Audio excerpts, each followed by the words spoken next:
Hello, I am Sarah Beth Burke, and welcome to Becoming More Than Your Title, because who is their job title anymore? This idea for a series came because I've been studying hybrid professionals. Those are people that have a lot of identities and actually blend and merge them together in their work. And working from the intersection is what makes them different and unique. And really, it's their competitive advantage. And they don't realize that about themselves. So, in researching people who are like this, I saw that other stories need to be shared. So, having guests join me in this series is a way to hear the stories of hybrid professionals living and breathing and doing what they do in their hybrid work. Now, oftentimes in these conversations, people themselves are having revelations and aha moments like, I didn't know that's what I really do. That's what my hybridity looks like. And wow, that gave me so much clarity. So partially we do discovery in these conversations, but it's storytelling and hearing how hybrids are navigating career paths, and especially this predicament of being caught between being an expert or a generalist, because hybrids are somewhere in between. And that's why this topic is so powerful for today. So my guest today is Cliff Flamer. He is a resume expert. He and I actually bonded over talking about how hybridity comes into the resume world and how do you show your hybridity through resumes. But he also knows a lot about careers and career development, and his background is hybrid himself. So we have a lot to go into, and Cliff is just a really fun person. So I'm excited for this conversation. Here we go.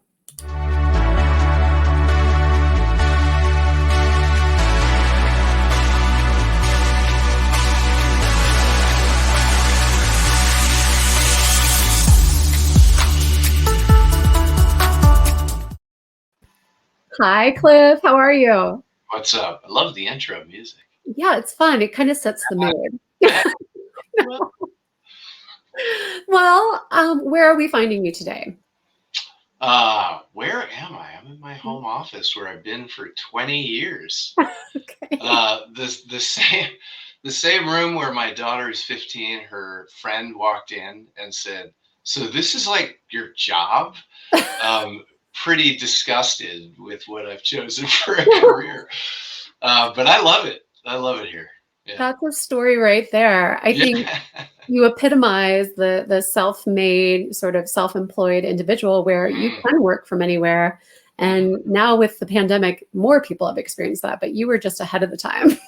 Yes, that's right. Well, Nothing changed for the pandemic. I'm grateful in saying that. I didn't really change my life that much. Yeah. Work amazing. life. Yeah. Work life, yes. Well, Cliff, love to start these conversations with the question that we all get asked too often. What do you do? So when people ask you what you do, how do you answer that, Cliff?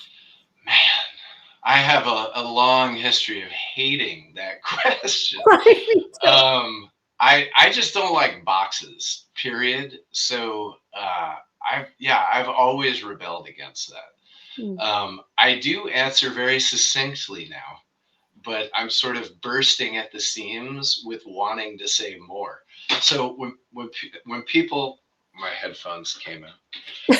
When people say, "What do you do?" I say, "I'm a resume writer," and inevitably they say, "Oh, I need your help." Everybody kind Mhm. of responds in the same exact way, which is flattering. It's nice to be needed. Um, what the part that bothers me, what I was referring to, is that title really doesn't encompass anything about the way I approach resume writing, why I'm good at it, all of that. So Yeah. it's hard for me to kind of sit back and just let them think, oh, he's like a copy editor or something, or he's good with action verbs. So I've been doing it long enough that now I can let it go, and we could just go on to doing what we're doing. But Uh-huh. I do want to say that the title is not enough.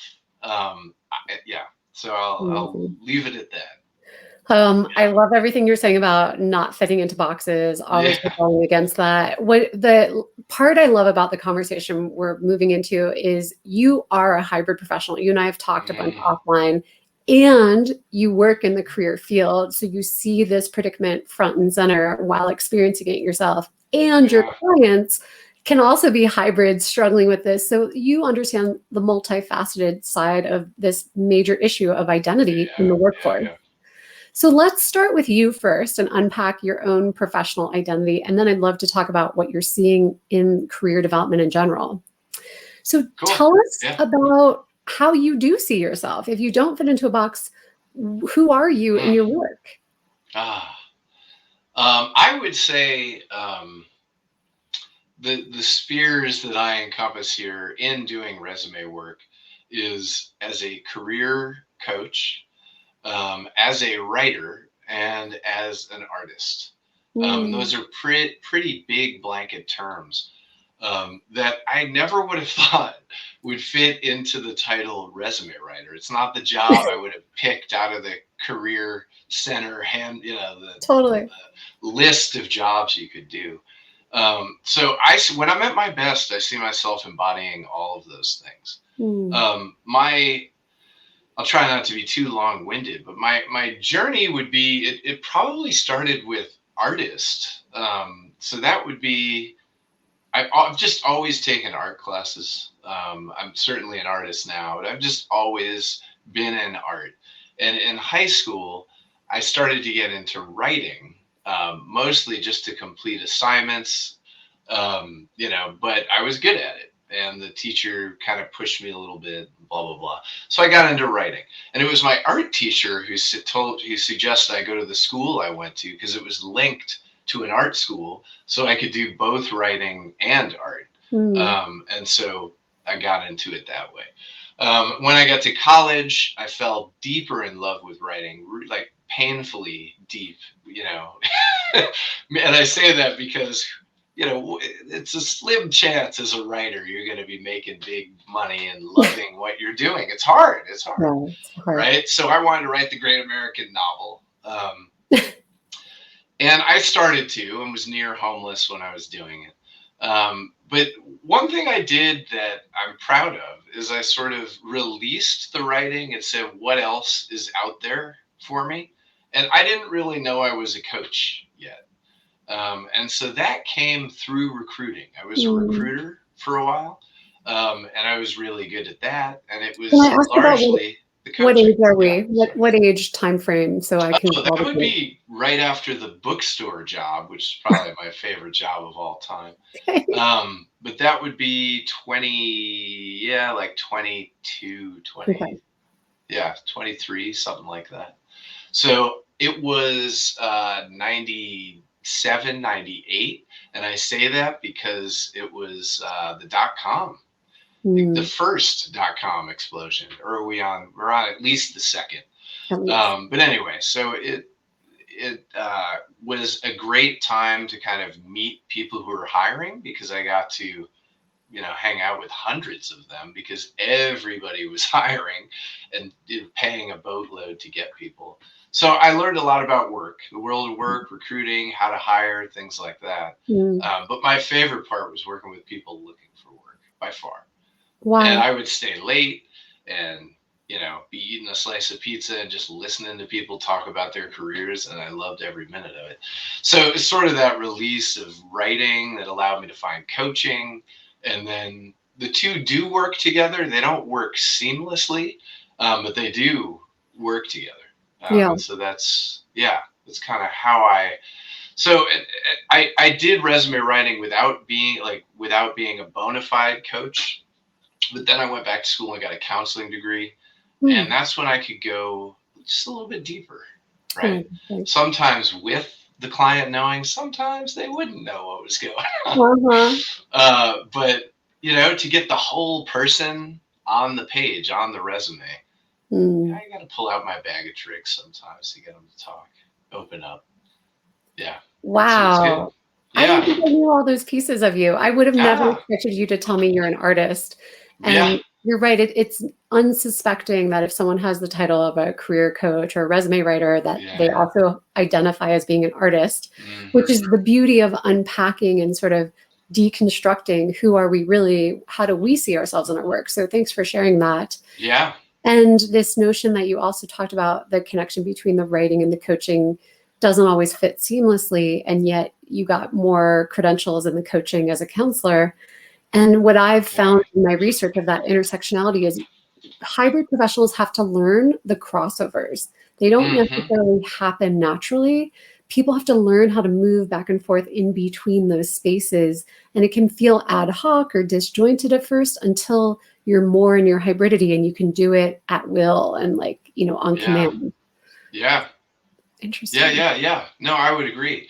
To I thought resume writing and career coaching would kind of be one and the same. Mm, They are usually not. mm, So, as a resume writer, you often come in and cross things out and tell people, no, you can't do that. Don't go here. And as a coach, you're empowering. Everything's kind of open. yeah. You're trying to encourage. So they can kind of butt heads with each other. And I Yeah. remember when I first was trying to combine the two, it wasn't working just right away because I Mm, would jump to it would be too an abrupt change for the client, right? To go, they'd be like, well, what happened to the supportive guy? You're all over me here with this bullet. And so I just realized, oh, okay, I can actually counsel through the resume. mm, And I worked with one of my professors on this, okay. Rebecca Toporek at San Francisco State, awesome teacher. And she came up with this idea of resume as a tool to help with coaching. And we talked ad nauseum about it. And I really kind of figured out, okay, knowing that when I ask, there's just a lot more going on, I'll say here, when I ask a simple question like, but what happened during this time where it's not accounted for, right? Yeah. Like I know what's coming, I know what's possible to come, and I of course know how to handle it. I'm comfortable with that. And if you're not paying attention, you can upset someone simply with like a question such as, how come you didn't work during this time, Yeah. or why did you leave school, right? Those Mhm. sorts of things could really be a painful spot, among other things. But yeah, so I I had to figure it out. I'm loving this. Like your hybridity is that marriage of how to tap dance around not offending people and triggering them, but also eliciting these key points and making the connections for them so the Mhm. resume makes sense, so their career makes sense. And what I heard you say is that you had to get some support. I think it was from your professor at San Yeah, Francisco, yeah. that she became sort of the window to help you process your own hybridity and find those connections between these different things. Mm, yeah, yeah, yeah, yeah. Mm. You're right on. At the time, I was just enjoying the conversation, but yeah, she was helping me integrate. That's Yes, true. that's Yep. the best way to say it. I'm going to steal that. She was helping you to integrate. Yeah. I think that's what I do. Maybe that's my new hybrid title. I'm the integrator. Awesome. See, I coach when I don't even try. You see that? But at the end of the day, Awesome. that's what this work is. Like you're feeling it in your sort of discipline that you've created between being the coach, artist, resume person. I'm doing it from an identity level. I say I'm combining career development with professional identity research and personal branding. And then I'm Hmm. like, how am I merging that? I'm the integrator of people's professional identities into hybridity. Yeah. Crazy. Yeah. Anyway, Yeah. Yeah. so many interesting things. So, Cliff, Yeah. The layers. the layers. And what I love about this too, it's like it doesn't happen overnight. Like, when did you start to discover your own, I'll put it, recipe of how to do resumes? Like, it didn't happen day Mm. one. How long did it take you to find this integration? Yeah. No, there were failures along the way. The other thing I'll point out is when you get a resume wrong, Hmm. it really bothers that person, right? When the mirror is warped in a sense, Yeah. and you can catch a lot of blame for that, right? And then alternatively, sometimes the mirror is not warped. Mm. Perhaps the person is, uh, but the mirror is not. So they're seeing themselves clearly and really don't like that, and that can happen when somebody's not happy in their career or their job, right? Or they Yeah. wish they were doing something else. So that was kind of surprising, where I'm like, wait, this is accurate, what's the problem? And Yeah. people got really upset, so I did have to figure it out. I'd say one of the keys was narrative therapy. So it's Tell a me about model that. of counseling. As a quick aside, I had the opportunity to teach in the program that I had graduated from. So which, as I think is it Socrates or Plato? They said that teaching is the last stage of learning, right? Mm, And when I had to cram to teach, I like it just learned like it just intensified yeah. everything I knew about counseling. So I learned all these Mm, different, methods all over again. And narrative therapy, I won't go deep into it, but it essentially uses storytelling as a model. So it's mm, laid out there. And I think White, I forget his first name, but he's the kind of godfather of narrative therapy. So that worked. yeah. And then also solution focused brief therapy. So solving problems quickly and starting with solutions as opposed to, um, you know, staying on the couch for 3 years, Yeah. right? It's just, all right, what are your strengths? Let's kind of get Yeah. there. Strengths based counseling. So a few orientations that way. And I'd say overall, I just had to chill out a little bit. Mm, Not want to like rush through getting the content for the resume, yeah. and instead recognizing that I can do two things at once if I slow down a Yeah. little bit. And my clients will tell you this, I even throw in interview coaching, which is another different than career coaching for Yeah. sure. But just there'll be a teachable moment, and so I'll be able to say, "Oh, okay, let's put the resume aside, Sure. and we'll do that." But I have to just kind of slow my roll. I have to like Mm. keep a slower pace, and that's fine. I do everything slow, so I was happy about that. This is so cool to just kind of hear all the tools that you bring into the work you do that Yeah, I would have never known. Like you're explaining narrative therapy to me and some yeah, solution thing and the pace that you move. So this yeah, awareness of yourself, first of all, is a lot of what I find people don't have. They don't have enough of this. When I start working with them about their identity, they're like, well, I just do what I do. And they don't know yeah. how. And you're like, no, I'm very Agreed. conscious that I'm bringing in this and this technique, and they work these ways, and that makes me do this, which then is why you have a hybrid style. You can call it Mm. out. Yeah. It's Super. like when you do a presentation, you work your butt off. And if it goes really well, it looks like you didn't Yeah, prepare, totally. right? But it's the same idea. There's just a lot I'm thinking about and switching, and Yeah. but the way it comes out, hopefully, and I think at this point it does, is more, just sort of like, oh, that's a question I can answer. Yeah. But I'm thinking about the question that will come after and how Yeah. they respond, all that stuff. Well, because There's a you're lot to it. you're established in your hybridity. I mean, even Hmm. in my book, I have the table that goes from emerging hybrid to established.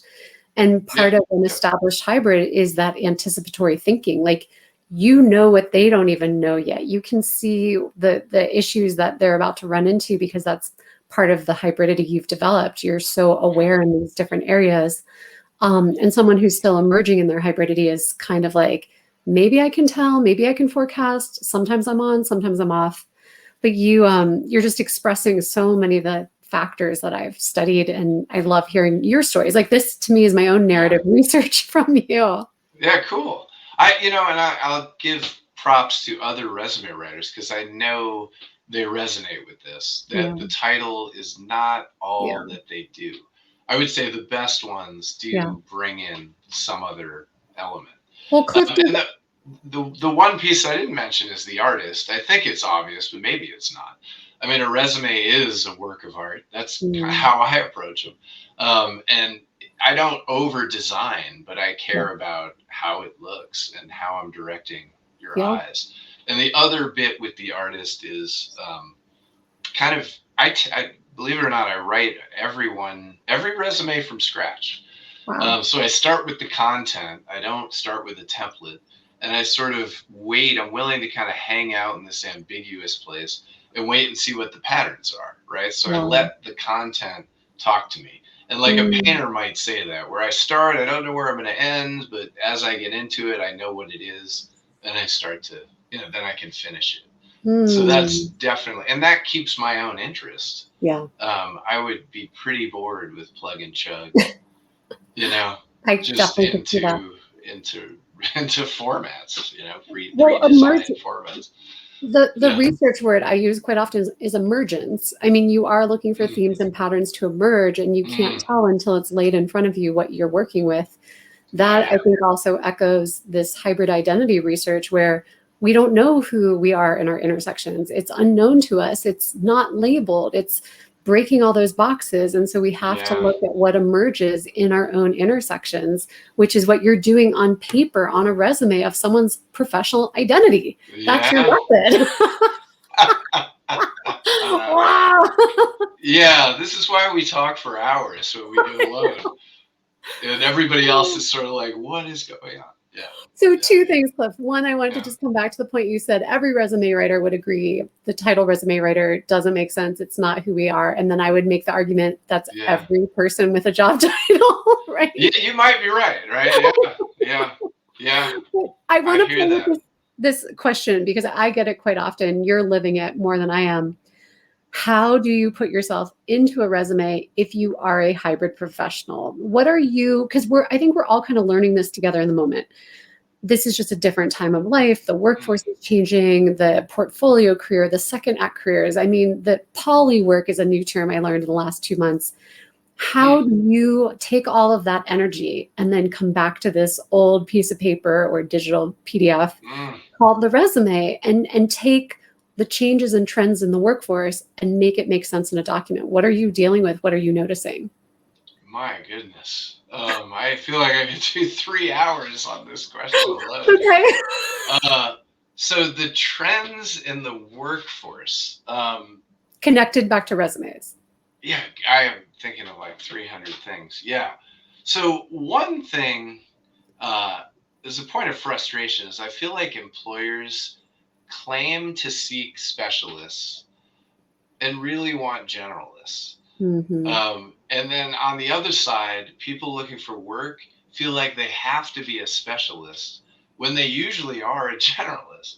And it's often, yeah, go ahead. I'm sure you So resonate. quick thought Yeah. that's come to me in the last few weeks. It goes like this. My premise is there are experts, generalists, and hybrids. They're all three are different. Mm-hmm. You need to know which one you're hiring because if you hire an expert for a generalist role, they're going to feel overwhelmed because they just want to Mm-hmm. stay in one lane. If you Mm-hmm. hire a generalist to be a hybrid, they can't perform, they'll underperform because they don't know how to connect those dots and integrate across disciplines. They just are Yep. good at doing a lot of things. If Yeah. you hire a hybrid as a generalist, they're going to feel overstretched because they're doing a lot of things they don't want to do. Their hybridity is a certain combination. And a hybrid hired as an expert will feel pigeonholed. So it's very problematic and Mm-hmm. chaotic if people don't know which type of identity they're trying to hire. Yeah. And I'd say a lot of times people don't.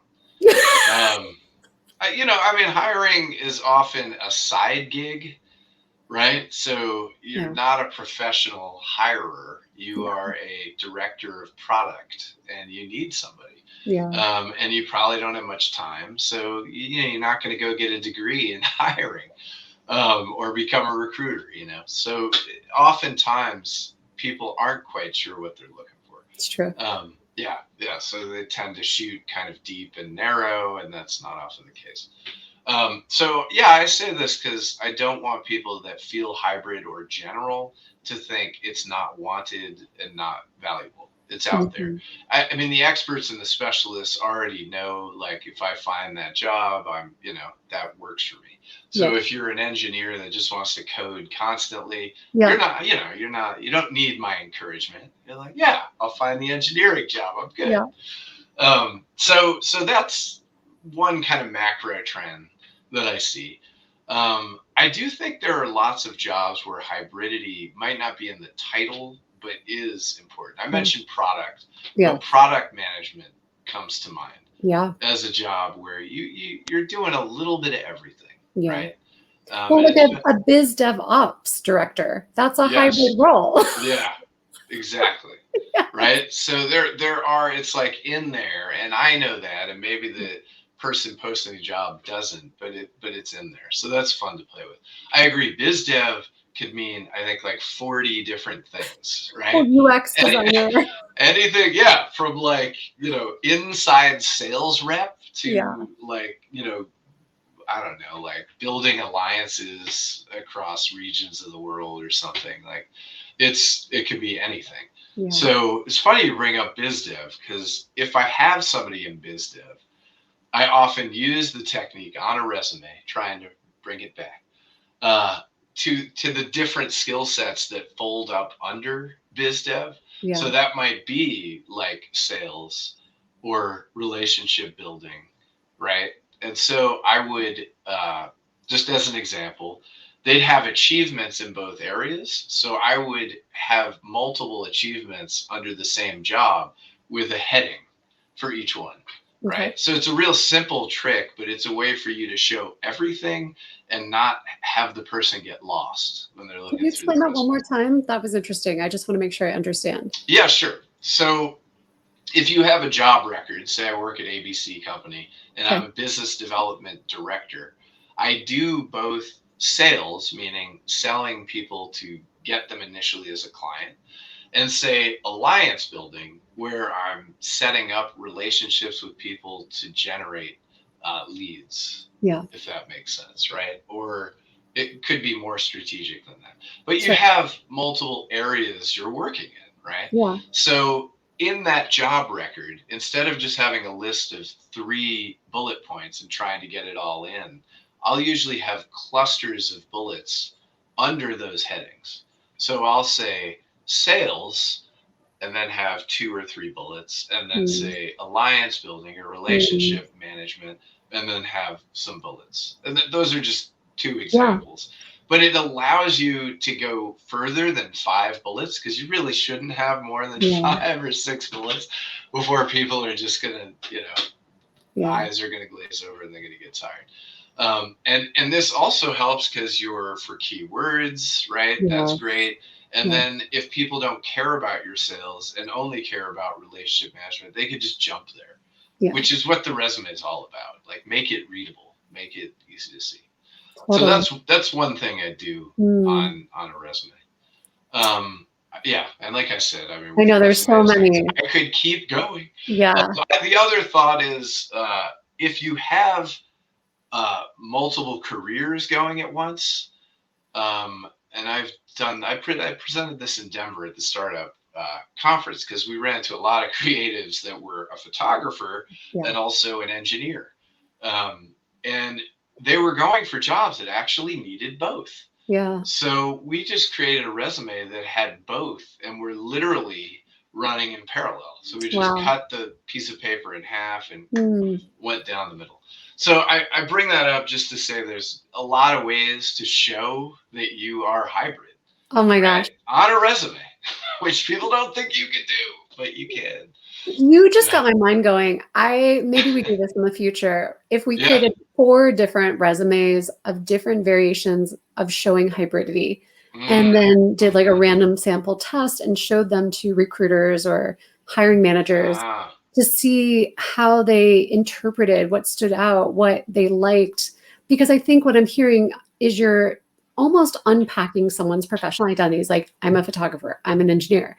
And then let me explain why and what that means. And kind of opening up people's eyes to the complexity of the individual applying and how they're bringing more value, right? It's the sum is greater than the parts.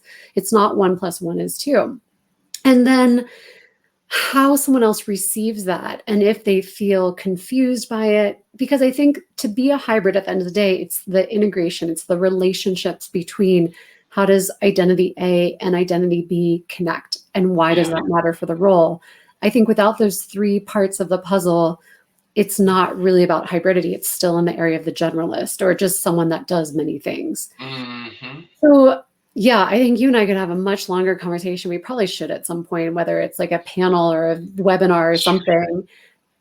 This is the predicament. This is the current state of the workforce. I'd say, I don't know how to measure, but I'd say a high majority is feeling this complication of multipleness. And there are too many words going on. And the chaos of trying to build your career is just beyond. People don't know what to do right now.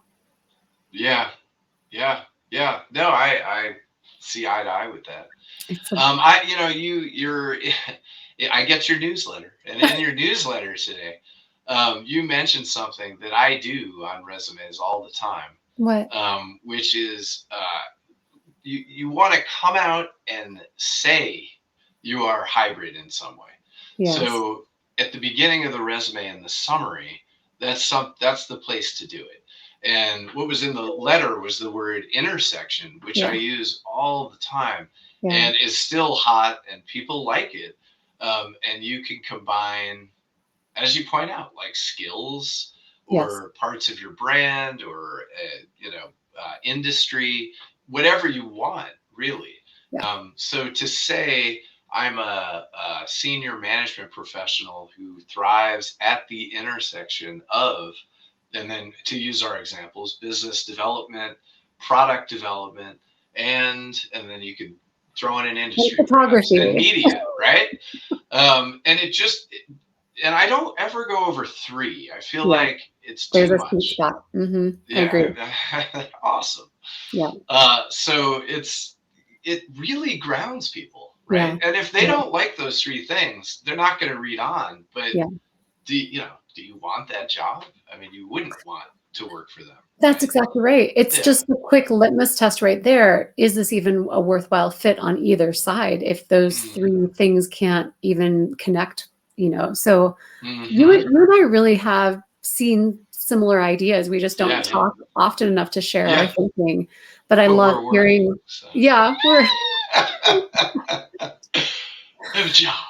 Oh, that job thing. We'll Yeah. make this a Yeah. bigger thing at some point. Cliff, you've shared so much today, and that last little nugget of I work at the intersection of was my newsletter, and I'll be Yeah. posting that on my blog if people want to refer to it, because it's the simplest trick in the book. It is the one where it's like, just say you work at the intersection. You don't have to say, your hybrid title or all the other stuff that I'm teaching, although I think that's helpful. Cliff, where can people find you if they want to follow up and get more time with you or just see what you're up to? Yeah, well, before I say that, I will say I also use the word hybrid. I just want You to throw do. that in. So I'll often use it for like the type of work. So it might say like hybrid on-site, off-site team or something. Yeah. But I'll also use it for titles. Good to Right. know. Especially if I do the first person, like in a LinkedIn profile, like it just seems to work with That's I'm a awesome. hybrid something or other. Right. Yes. And that word, this is my English geekiness, English major geek. It cues you. The minute you see hybrid, you know plurality is coming. Yes. Right? So it's not going to be like, why are you saying all this? So if I say I am a hybrid blank, blank, and blank, it works, and I definitely do it. So I'm a Music to my ears. big fan of the word. And I love words. I'm picky with my words, but hybrid is a good one. That's why you and I found each other, because I mean, if you didn't like the words I was using, we would not be talking. That's right. That's right. That's funny. I care about words too. So on that note, yeah, cool. What's the best place for people to reach out to you? Probably through my website. So to go to brightsideresumes.com, and there's a link there if you can't remember the email, but info@brightsideresumes.com. Perfect. So they can email you and check out your website, Brightside Resumes, and then like Cliff, follow him on LinkedIn. He's a great reference. You can tell his creative energy, writing, and resume combo, counseling combo is pretty powerful. And for people that feel like they're hybrid professionals and are curious about this field and want to know more about it, More Than My Title is my book. It's my platform. And I offer courses and a lot of tools, because everything you heard Cliff and I processing, we need strategies. People are looking for support on how to figure out their hybridity, and it doesn't exist. And that's why I created it, because I needed it. So this is a special place that more and more people are realizing they need help with. Cliff, I can't believe time flew so fast. This was such a fun combo. You and I are going to find more time in the future, I have no doubt. Thank you so much. Yeah. And the last thing I'll add is I do have a bunch of advice articles on that same website. No strings attached. Good stuff about resumes, interview coaching. all Yeah, that stuff. you're award winning, so people need to go Yes. follow you. Yeah. Okay, Cliff, That's right. take care. Cool. You too.